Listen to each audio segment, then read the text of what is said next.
주보의 앞면 보면 16번째 고기현 선교사님이 사역하는 케냐라는 곳이 있습니다. 케냐는 아프리카 동쪽에 있습니다.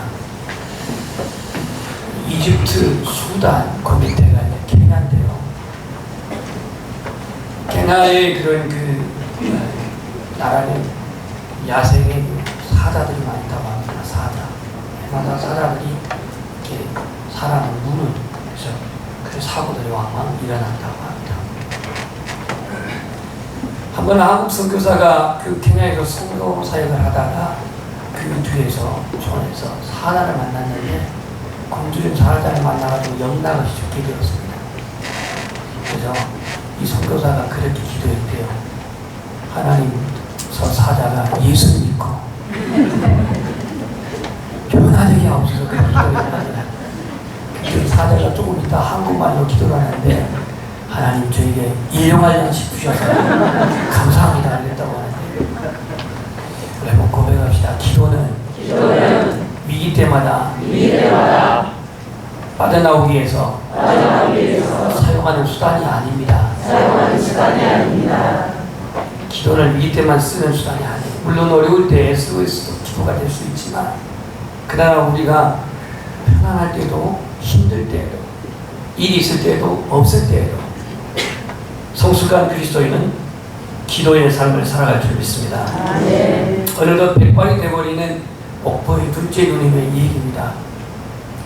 1988년 큰언니가 47살 나이로 세상을 떠났을 때 너무나도 원망을 많이 했다고 합니다. 그렇게 고생해서 가정을 세우고 지상 충성하여 교회를 섬겼던 그 언니를 하나님이 데려갔다고, 자신이 힘들고 어려울 때 늘 같이 있어서 위로해주고 격려했던 언니였기에, 또 자신이 결혼 생활에 어려웠을 때에 친정인 저희 아버지에게 오지는 못하고 늘 언니에게 가서 따뜻하게 위로를 받았던 그런 언니가 이른 나이에 세상을 떠나 너무나도 충격을 받고 하나님은 원망했다고 합니다. 어쩌면 그렇게 하나님 무심할 수가 있습니까? 47살 나이에 데려갔다고 그렇게 물었답니다. 원망하면서. 근데 이번에 그 누님에게는 동생이 되는, 그리고 저에게는 셋째 누님이 된 누님이 사별했을 때 무덤덤하게 슬픔을 극복하시면서 하신 말씀이 이렇게 말합니다. 하나님의 뜻하신 바가 있는가 아니겠는가. 그동안 슬픔이라고 하는 그 슬픔을 감내한 학습 효과에서 나온 고백일까? 아니면 하나님 앞에서 기도하면서 신앙의 어떤 영적인 그러한 경지에 그런 체험이 있어서일까? 저는 후자라고 생각합니다. 그동안 둘째 누님은 끊임없는 고난을 기도로 이겼던 그런 체험을 했었기 때문에 이번에 그렇게 갑자기 자기 동생이 세상을 떠나는 그 아픔 속에 자기보다도 나이가 몇 살입니까? 5살 덜 먹은 동생이 자기가 먼저 세상을 떠났는데 그 모든 슬픔과 아픔을 감내를 하는 겁니다. 하나님의 뜻하신 바가 있겠지 라면서. 현대 그리스도인들은 고난 앞에 너무나도 초라한 모습을 보이고 있습니다. 고난 앞에 너무나도 처참하게 무너져가고 있습니다. 가정과 직장에서 무기력한 모습을 보이고 있습니다. 성령의 임재가 주는 평안을, 기쁨을 누리지 못하고 살아갑니다. 우리가 예수님을 믿고 구원받은 것은 나중에 단순히 천국 가기 위한 것만의 예수를 믿는 건 아닙니다. 이 땅에서도 하나님 주신 비전을 우리는 이루어야 되고, 이 땅에서도 주님이 주시는 평안함을 누려야 합니다. 그런데도 불구하고 우리 그리스도인들은 너무나도 무기력한 생활을 살아갑니다. 이 땅에서 구속의 기쁨과 하늘의 평안을 누리고 살아가야 하는데 그저 그림의 떡일 뿐입니다. 찬송가 가사는 높은 산이나 거친 들이나 내 주 예수 모신 그곳, 초막이나 빈궁이나 궁궐이나 내 주 예수 모신 곳이 그 어디나 무슨 나라? 하늘나라라고 말하지만 하나님 나라는 고사하고 내 안의 평안함을 너무나도 잃어버리고 살아갑니다. 현대 그리스도인들의 삶에 무력한 원인이 있다면 그것은 원인이 뭘까요? 바로 기도의 빈곤입니다. 기도의 빈곤. 기도를 망각할 때에, 기도를 통한 하나님의 임재, 하나님의 도우심을 받지 못할 때에 우리의 삶은 불신자와 별반 차이 없는 삶을 살아갈 수밖에 없습니다. 우리의 삶의 방향을 잃어버리며 무기력해지고 불안해지는 삶을 살아간다는 얘기입니다. 오늘 본문 시편을 기록한 사람은 누구냐? 아삽의 시라고 했는데, 이 아삽은 다윗 왕 때의 성가대 대장입니다. 김장로님, 성가대 대장이에요. 4,000명의 성가대원의 대장이 아삽이라는 사람입니다. 그 아삽의 시라고 했는데, 이 시편은요 6월절이라든지 77절이라든지 초막절이라든지 유대인 명절 절기 때에 고백하는 감사 예배십니다. 감사 예배십. 도대체 이 저자는 이걸 왜 고백하고 있는가? 우리의 손조들이 출애굽해 가지고 하나님의 은총을 입어서 가나안으로 가는데 6절 보면은요, 어깨의 짐을 하나님 벗겨주시고 그 손에서 광주리를 놓게 하였다. 다시 말해서 그들은 노예에서 그들의 종된 생활에서 해방시켜서 그들을 이끌어주었다. 광야에서 만나를 먹이시고 광야에서 그 불기둥과 구름기둥으로 그들을 보호하시고 그렇게 인도해 주셨는데 이들이 하나님의 은혜를 배반하고 하나님의 은혜를 없이는 하나님을 거역하고 있습니다. 11절 보면 내 백성이 내 소리를 듣지 아니하며 이스라엘이 나를 원하지 아니하였도다 이렇게 말하고 있습니다. 고개를 드시고요. 이 시간 우리가 하나님 은혜를 입고 은총을 입고 예수를 입고 구원을 받은 우리들은 하나님을 예배해야 합니다. 하나님을 찬양해야 합니다. 하나님의 긍휼을 구하여야 합니다. 이게 오늘 81편 1절에서 2절에서 3절에서 나와 있습니다. 그 하나님의 은혜를 구하기 위해서, 그 하나님의 긍휼을 구하기 위해서, 그 하나님을 예배하기 위해서 우리가 해야 할 게 뭐냐? 오늘 10절 말씀에 애굽에서 인도하여낸 여호와 하나님, 그 하나님께 우리의 뭘 열라고요? 입을 열래요. 어떻게 열라고요? 크게 열래요. 크게 열래요. 찬송할 때 제발 입을 좀 크게 여시오. 장로님 예배할 때요 누가 입을 크게 열다 봐가지고 연말에 좀 시상하지. 하품할 때만 입 크게 하지 말고, 맛있는 거 먹을 때만 입을 크게 하지 말고, 찬양할 때 입을 좀 크게 벌세요. 기도할 때도 입을 크게 여세요. 우리는 그 제비들이 어미새가 이 먹이를 이렇게 가져오게 되면 자기들 딸라고 입을 쫙쫙 벌리면서 쫙쫙쫙 그러잖아요. 근데 아무리 입을 크게 벌려도 지금 엄마 새는요 입 큰다고 그 새끼만 많이 주는 게 아닙니다. 돌아가면서 1번, 2번, 3번, 4번 주는 거죠. 이 입을 크게 열라고 합니다. 그렇게 입을 크게 열라고 내가 채우리라고 그렇게 주님이 초대하지만 11절 보면 내 소리를 듣지 아니하며 이스라엘이 나를 원하지 아니하였으라 그랬어요. 제가 지금 설교하는데 너나 불러라, 너나 크게 열어라. 듣지 아니하면 무슨 소리를 듣겠습니까? 오늘 저와 여러분이 이 주님께서 입을 크게 열어 내게 부르짖으라고 내가 채우리라고 하는 이 약속 속에 우리 기도의 골방이 회복되기를 축복합니다. 오늘 우리 그리스도인의 무력한 삶은 기도의 결핍, 기도의 부재에 있습니다.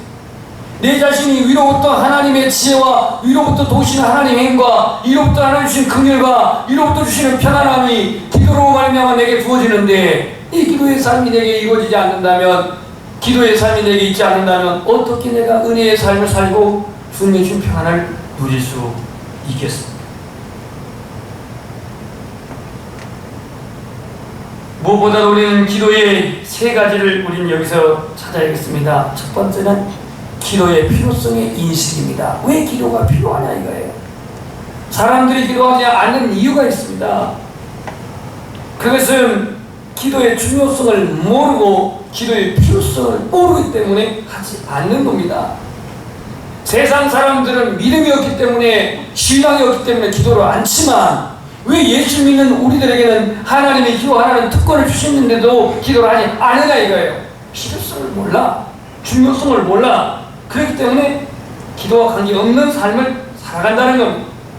이론적으로는 기도는 영적인 생명이다, 영적인 호흡이다, 여러 가지 그러한 이론을 알고 있습니다. 하지만 입을 열어 기도하는 삶을 살아가는 사람들은 많지 않습니다. 자기 입술을 통해서 남의 실수는 비난도 하고 비판도 하지만 입을 열어 기도하는 데는 인색합니다. 때로는 자신의 어려움을 극복하기 위해서 다른 사람에게 기도해달라고 부탁을 하면서도 정작 자신은 기도하고 있지 않습니다. 왜 성도들이 기도를 잃어버립니까? 오늘 본문에는 입을 크게 열라 내가 채우리라고 약속하지만 기도를 잃어버린 두 가지 이유가 있습니다. 첫 번째는 고백합시다. 삶이 너무 평안할 때,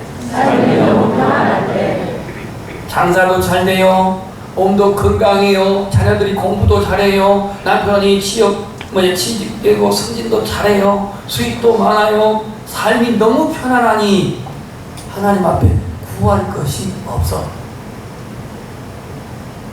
여러분 생각해보세요. 이게 이상이라고 했지만 여러분의 자녀들이 전교 1등이야.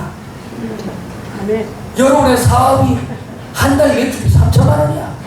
개인 사업입니다. 개인 사업 3천만 원. 또 금식이 너무 좋아. 한 달에 한 번씩 그냥 해외여행을 다. 게다가 집안은 또 편안하지요. 문제 없지요. 이렇게 살면 너무 편안하니까 기도할 이유가 없다는 거예요. 그래서 그 삶에 안주합니다. 그 삶에 젖어 삽니다. 굳이 기도해야 할 필요를 느끼지 못합니다. 우리의 삶의 현실을 물질적인 시각으로만 보기 때문에, 영적인 시각으로 볼 안목이 없기 때문에, 그 물질적인 시각에 만족하면 나는 문제가 없고 형통하기 때문에 기도의 필요성을 느끼지 않는다는 얘기입니다. 내 영혼은 영적인 영양실조에 걸린 상태인데 물질적으로 넉넉하고 육체적으로 건강하다는 이유 때문에 기도의 필요를 느끼지 않는다는 얘기입니다. 하나님이 약속하신 영적 풍요로움에는 관심이 없습니다. 오직 현실이 부여하고 만족하는데 자신이 포커스에 맞춰있기 때문에 기도의 갈증을 잃어버립니다. 말세의 교회상을 뚜렷하게 보여주는 계시록의 마지막 교회가 라오디게아 교회인데, 뭐라고 라오디게아 교회 성도들이 고백을 하냐면 이런 고백을 합니다. 우리 한번 따라서 나는 부자라, 부요하여 부족한 것이 없다. 이 물질적인 시각입니다. 나는 부자다, 나는 부유하다, 그래서 부족한 것이 없다 하나. 그 다음이 중요합니다. 내 공고한 것과 가련한 것과 눈먼 것과 벌거벗은 것을 알지 못하도다. 당시 라오디게아 교회는 너무나 부유한 그런 지역에 있는 교회였습니다. 서울로 말하면 강남 압구정동 그쪽이라고도 할 수가 있겠습니다. 번화가 돈 많고 부유한 곳에 있기 때문에 교회도 자동적으로 부유한 그러한 그 가치관에 있었습니다. 그래서 나는 부자라, 부유하다, 부족한 것이 없다. 현대 교회상이야. 현대 교회상. 그런데 내 공고한 것, 가련한 것, 눈먼 것, 벌거벗은 것을 알지 못하도다. 성도들이 기도의 필요성을 느끼지 못하는 이유 중에 하나는 뭐냐? 삶이 너무 편안하고 평통하기 때문에. 삶이 너무나도 물질적인 시각에 그렇게 맞춰져 있고 영적인 자기의 존재를 보지 못하기 때문에 기도의 필요성을 모릅니다. 두 번째, 왜 기도를 잃어버립니까? 고백합시다. 삶이 너무 고통스럽기 때문에. 이 고통도 너무 커버릴 때는 기도할 힘을, 의욕을 잃어버립니다. 여러분의 삶의 문제, 사람마다 다 다르겠지만 내 인생의 삶의 문제가 아무리 크고 아무리 심각하다 할지라도 하나님의 능력은 여러분의 문제보다 더 큽니다. 더 위대합니다. 그런데 삶의 고통스러운 그 환경에 눈이 거기에 매여서 기도할 의욕을 잃어버려요. 영국에 있었던 일입니다. 트리니티 대학을 다녔던 조셉 스크리븐이라는 사람 1855년도에 이런 체험을 합니다. 1855년 조셉 스크리븐. 그는 트리니티, 즉 삼일체입니다. 트리니티 대학을 다니면서 학교 내에서 아름다운 자매를 만났습니다. 너무나도 많이 든 자매를 만나가지고 교제를 합니다. 이른바 연애를 합니다. 너무너무 사랑해서 약혼을 하고 이제 결혼을 날짜까지 잡았습니다. 얼마 있으면 결혼을 해야 될 그런 행복함에 젖어 있을 때에 이 약혼녀가 수영하다가 익사로 세상을 떠납니다. 물에 빠져 죽어요. 스크리븐은 충격과 혼란스러움에 벗어날 수가 없었습니다. 자기 방에서 나오지 않고 치과하면서 몇 달 동안 침묵으로 일관하고 있을 때에 이 아들의 모습을 안타깝게 지켜본 어머니가, 얘야, 너 오늘 때까지 그렇게 방에만 그렇게 치과하면서 친구들도 만나지 않을 거냐? 그러지 말고 친구 좀 사귀어라. 저요? 이제는 친구 안 사귀어요. 그러지 말고 좀 나가서 활동하고 나가서 친구들을 사귀어라. 나는 평생 독신으로 살 거예요. 그렇지만 너에게는 친구가 필요하단다. 너 이 얘기를 들어줄 수 있는 사람, 내 고통을 공감해 줄 수 있는 사람, 내 인생의 길을 함께 걸어가 줄 수 있는 사람. 어머니, 전 이제 친구 필요 없어요. 이때 어머니가 근엄한 목소리로 말합니다. 너는 너의 친구 대신 예수님을 그새 잊어버렸냐? 사랑하는 아들아, 이 예수님께 나아가 너의 아픔을 기도해라. 어머니의 말에 그동안 고통 속에서 망각한 예수님을 다시금 기억하면서 기도할 때 주님이 영감을 주시니 그 영감 속에서 받았을 내용, 죄송합니다. 영어 실력이 없어서 그냥 발음이 좀 대충 해도 How to pray we have with Jesus. 여러분 369장을 펴보시죠. 바로 이 찬송의 저자입니다. 조셉 스크린 360. 죄진 맡은 우리 구주 어찌 좋은 친구인지, 걱정 근심 무거운 짐 누구에게 맡기세? 우리 주께 맡기세. 2절 시험 걱정 모든 괴로움 없는 사람 누군가? 여러분 안에 시험 걱정 모든 괴로움 없는 사람 누군가? 부질없이 낙심 말고 기도드려 아뢰세.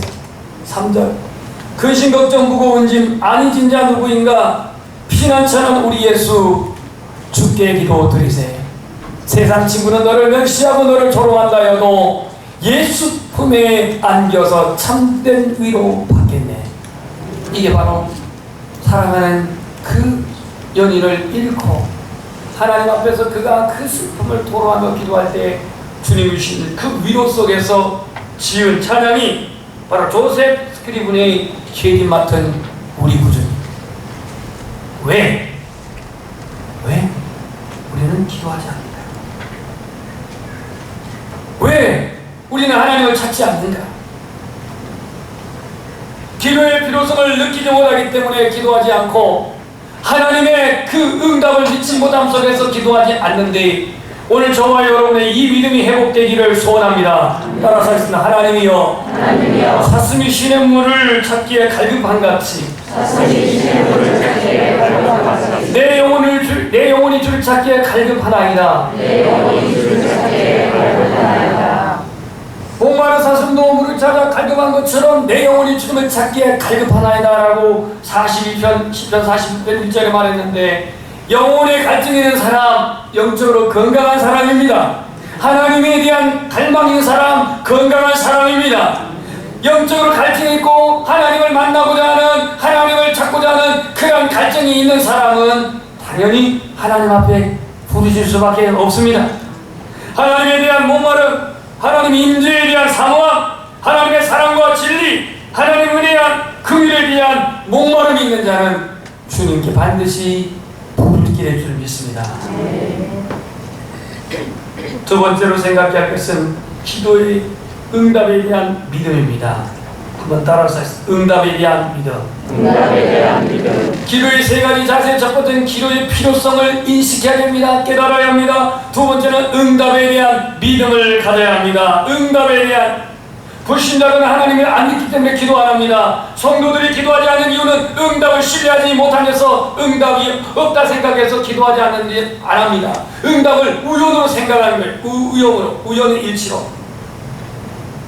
여러분 실미도 영화 보셨죠? 실미도 요즘도 하네 그 영화를.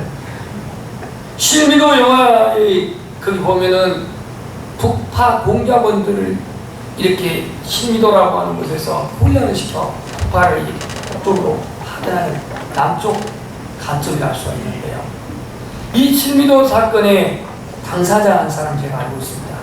지금은 장로님입니다. 제가 조번 얘기한 것은 장로님. 아현성교회 장로님. 이 양동수 장로님의 부인은 김경동 권사님인데 이분은 기독교 방송 아나운서 출신입니다. 아나운서. 그 양동수 그 장로님이 집사 시절에 그러니까 제가 청년 때니까 이분이 한 30대 신미도 사건 이후에 한 10여 년 지났을 때에 시골에 교회에 봉사를 왔어요. 청년부 데리고 봉사 왔어요. 그 당시에 지금 작년에 총회장했던 이신웅 목사님 아현성결교회에서 부목사님 하고 있을 텐데요. 그때 청년부 약 30명 데리고 완도로 봉사를 왔어요. 그때 함께 오신 분이 양동수 그 집사님이셨는데 지금은 장로님이고 이분이 실무대 사건 때에 바로 조교로 그랬어요. 조교 훈련시킨 조교. 이때에 그 북파 공작원들이 이제 난동을 부려가지고 죽이잖아요. 조교들을 죽이고 장교들을 죽이잖아요. 이때 양동수 마사도 총상을 입었습니다. 목에 총상을 목에. 총알이 옆에 맞았는데요. 이렇게 나오지 않고 각도로 어디로 맞았는지 이게 맞았는데 뒤로 나왔어요. 그래가지고 이제 총상을 입고 도망을 치는데 어디로 도망치냐면 바닷가로 도망을 치는 거예요. 바닷가로. 피를 흘리면서 도망을 치니까 이제 그 죽이려고 양동수 이 새끼 어디 가서 하고 이제 막 총을 들고 쫓아오는 겁니다. 빗자국을 보고. 그래서 이제 바위가 그 바닷가에 와가지고 커다란 이제 바위 틈에 숨어가지고 이제 있는데 양동수 막 이 새끼 하면서 욕을 하면서 오는 거예요. 총을 들고. 그래서 이 양동수 하다가 기도를 하는 겁니다. 하나님, 아람 군대가 사마리아를 포위하고 있을 때 엘리사 선지자가 기도를 했습니다. 무슨 기도를 했을까요? 뭐라고 중얼중얼 하는데 자신이 없어요. 저 사마리아 군대에 눈을 다 그냥 어둡게 신명에부터 기도를 합니다. 눈을. 한두 명도 아니고 그 사마리아 성을 포위하고 있는 아람 군대의 군 모두를 동시에 다 보지 못하도록 신명하게 만드는 사나이. 그런 이들이 여기가 어디냐 사마리아 성이냐 이게 보이는 게 없으니까 모두 다 어떻게 됐어요? 포로가 되어버렸어요. 포로가. 그래서 그 사마리아 성에 이제 그 왕이 엘리사에게 이거 다 죽여버릴까요? 그러니까 야 하나님이 이렇게 기적을 보였는데 죽여도 되겠냐? 그래서 그들 다시 아람으로 보냅니다. 죽이지 않고요. 근데 이 기도를 했답니다. 하나님, 엘리사가 기도할 때 아람 군대의 그 모든 눈을 다 소경되게 했던 것처럼 저 병사의 눈을 소경되게 해달라. 그렇게 기도했대요.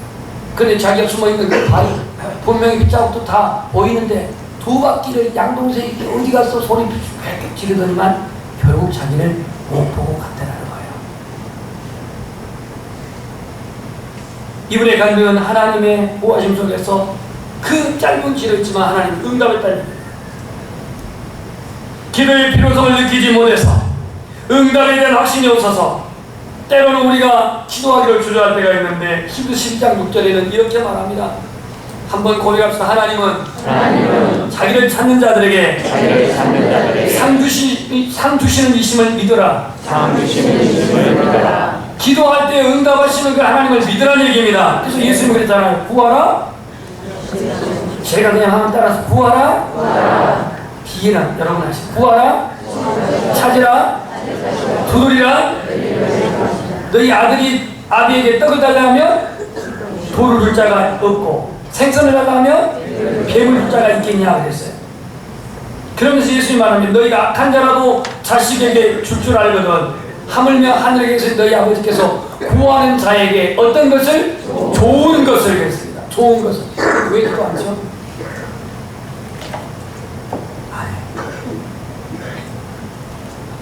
여러분 기도로 나올 때마다 주님을 향한 믿음을 더해주시기를 기도하시기를 원합니다. 꼭 교회 안에서만 기도한 게 아니라 여러분 출근할 때, 차 안에서, 가정에서, 소뚜껑 운전할 때, 빨래할 때, 청소할 때 얼마든지 기도할 수 있잖아요. 주님이 오늘 말씀하지 않습니까? 내 입을 크게 열어라. 네 입을 크게 열어라. 내가 채우리라. 찬양할 때 입을 크게 열어 찬양하십시오. 기도할 때에 입을 크게 열어 기도하십시오. 주님의 은혜를 구하십시오. 주님의 긍휼을 구하십시오. 주님의 위로를 구하십시오. 반드시 주님은 채워주십니다. 세 번째로 기도로 말미암아서 우리가 정말로 그 기도의 자세 세 번째는 뭐냐? 기도를 통해서 인생의 비전을 품어야 합니다. 인생의 비전. 오늘 본문 말씀 10절을 자세히 보십시오. 이 배경을 설명했습니다. 나는 너를 애굽 땅에서 인도하는 여호와 네 하나님이니 네 입을 크게 열라 내가 채우리라 그랬습니다. 고대 페르시아라든가 그 고대의 왕국에는 이런 제도가 있었다고 합니다. 왕의 총애받은 신하가 왕 앞에 이게 머리를 조아렸을 때, 또 왕이 귀하게 여기는 어떠한 이국의 나라의 사신이 왔을 때에 왕이 왕왕 선물을 주는 경우가 있었답니다. 그 선물을 뭘로 주냐면 보석, 신기한 보석, 값어치는 보석을 손에 쥐고 있다가 그 충성스러운 신하에게, 그리고 그 동盟을 맺은 그 이웃 사신에게 그 준다고 합니다. 어디다 주냐면 그 보석을 입에다 준대요. 입에다. 그러면 손에 왕이 뭘 쥐고 있는가를 다 받는 사람이 본대요. 귀한 보석을 안대요. 그래서 입을 크게 열라 채우리라. 이 말씀의 배경은 그런 문화적인 환경에서 이게 나왔다고 성경 주석은 말하고 있습니다. 하나님이 주신 것이 언제 그 세상 물질적인 가치관으로 비교할 수 있는 겁니까? 아닙니다. 하나님이 주신 것은 생명이 있는 것입니다. 하나님이 주신 것은 일시적인 것이 아니라 영원한 겁니다. 이걸 가지고 오늘 준비하고 내가 내게 주겠다고 입을 열라고 말합니다. 크게 열라고 말합니다. 이건 주님의 약속이 보장되어 있는 말씀입니다. 근데 입을 안 열어. 11절 보면 내 소리를 듣지 아니하며 나를 원하지 아니하였다 그랬습니다. 우린 기도를 통해서 인생의 비전을 발견하게 됩니다. 기독교 근대사를 바꿔놓은 한 선교사입니다. 사도행전 2장에 초대교회가 설립된 이후 거기서 바나바를 파송해가지고 안디옥 교회를 섬기는데 선교사로 그렇게 파송하고, 안디옥 교회에서 바나바와 바울을 불러가지고 그 유럽 선교를 파송하는데, 이후에 기독교가 설립된 이후 약 1000년 동안 교회는 선교의 눈을 뜨지 못했습니다. 다시 말해서 가톨릭 정부가 되면 그렇게 선교의 눈을 뜨지 못했다 이겁니다. 그런데 구두 수성공이었던 캐리, D.L. 무디도 구두 수성공입니다. 여러분들이 구두 수성공도 참 특별한 은혜를 받은 것 같아요. 이 구두 수성공이었던 캐리, 윌리엄 캐리입니다. 이 사람 영국 사람인데, 이 사람이 그 어느 날 성경을 읽다가 하나님의 살아계심을 체험하게 되고 아버지의 마음을 소유하게 됩니다. 열방을 향한 이 선교에 불타는 마음을 가지고 계신 아버지의 마음을 그가 소유하게 됩니다. 그래서 그는 그 당시에 구하기 쉽지 않았던 세계 지도를 구해가지고 방에다 붙여놓고 기도를 하기 시작합니다. 구체적으로 각 나라의 인구는 몇 명인지, 어떻게 그 나라에 갈 수 있는, 당시에는 다 배를 타고 가는 배를 타고 가야 하기 때문에 항해 경로를 지도에 기록하고 기도에 집중하기 시작합니다. 그런 가운데 자기에게 감동 준 나라가 인도였습니다. 인도를 향해서 이제 품고, 인도의 나라, 그 동쪽에 있는 인도의 나라, 영국에서 보면 동쪽에 있죠. 거기에 인구는 몇 명, 배를 타고 어떻게 돌아가는지, 당시에 이 영국에서 배를 타게 되면 지중해에 수에로 운하가 없기 때문에, 수에로 운하 맞죠? 그래요? 저 서쪽에 파나마 운하가 있고, 그 운하를 없기 때문에 어디로 돌아와야 되냐면 아프리카를 쫙 돌아가가지고 희망봉, 남아프리카 공화국 여기를 지나가지고 돌아가야 돼.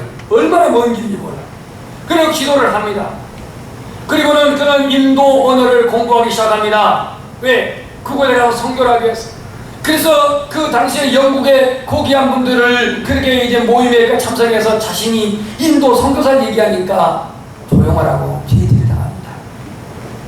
그 나라는 알아서 하나님께서 그 나라에 세울 자를 택할 것이다라고 제지를 합니다. 그래서 그는 그러한 제지를 받았지만 자기 자신을 이해해주는 몇몇 사람들을 이제 불러서 선교회를 조직하고 천년의 선교의 침묵을 깨뜨리고 영국에서 최초로 인도에 파송되는 선교사가 되었습니다.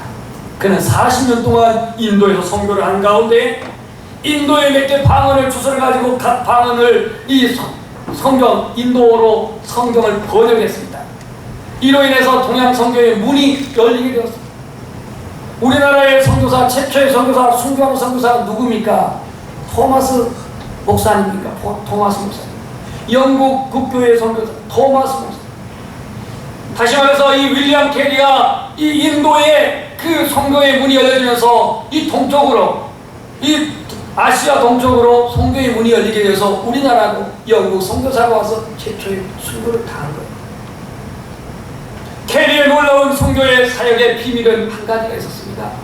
바로 자신에게 위에 있는 누님은 전신마비로서 전혀 움직일 수 없는 그런 누님이 한 분 계셨는데 이 캐리를 향해서 누님이 말합니다. 사랑하는 윌리엄 나의 동생아, 나는 너를 위해 아무것도 해줄 수가 없구나. 그러나 한 가지 약속하면 나는 온몸이 부자연스러운 그러한 몸이지만 너를 위해서 하루도 빼놓지 않고 나는 날마다 너를 위해 기도하겠다 그랬어요.